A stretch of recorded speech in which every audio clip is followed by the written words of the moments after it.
Margaret Wille from Waimea. I've been assisting the community in Hamakua on their effort to preserve the open waterway watershed.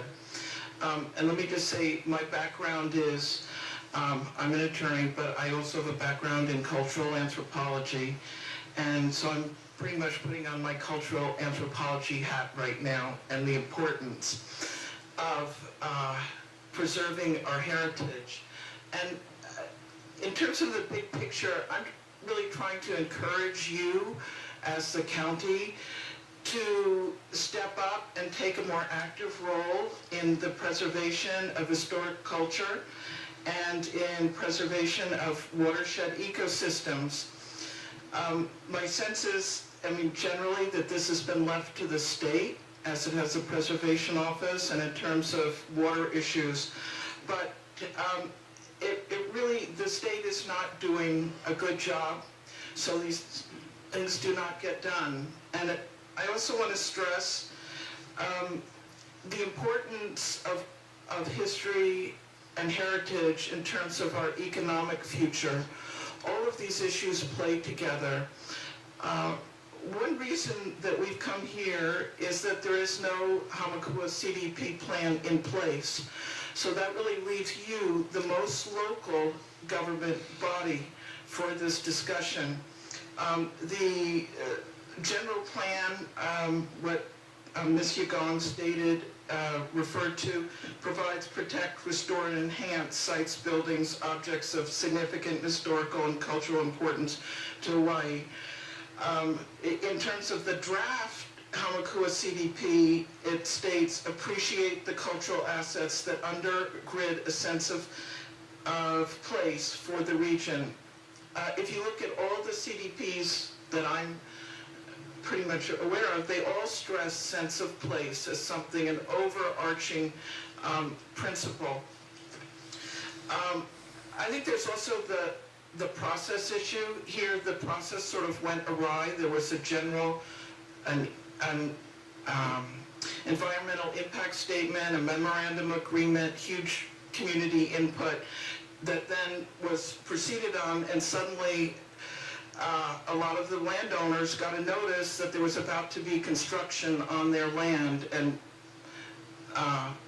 repairs, which really meant inserting this pipe. I did give you some pictures in black and white just to give you a sense of what it looks like and some of the incredible flumes that were in place. I think a lot of this is sort of convenience. Wouldn't it be easy to just put pipes over it and cover it up, and we don't have to worry about it, we don't have to think about it idea? And yet really that the planning for inserting the pipes, they ordered the wrong kind of pipes, as I understand. They're sewer pipes. They're not high-pressure pipes. I'm not sure whether it's the federal government, but for one reason or another, the plan is not to include piping next to the tunnels, which is exactly where the highest risk of problems, falling in, caving in, or say an animal falling in. I think what we're really asking is to just have you all take an interest, that let's think of this in terms of what we're really doing, that once you bury it, it's forever. It's done. It will never happen. It'll be gone.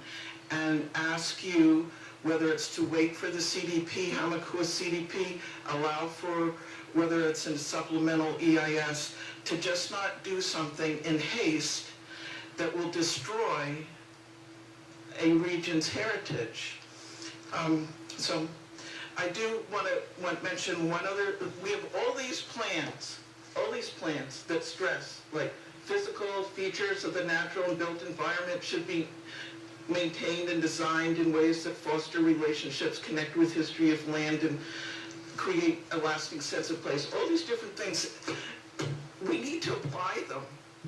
That's what this is all about. And last thing I just want to comment is that the state, which you probably know, is on probation from the federal government, in danger of risking all federal funds for inadequate adequately protecting and preserving our heritage.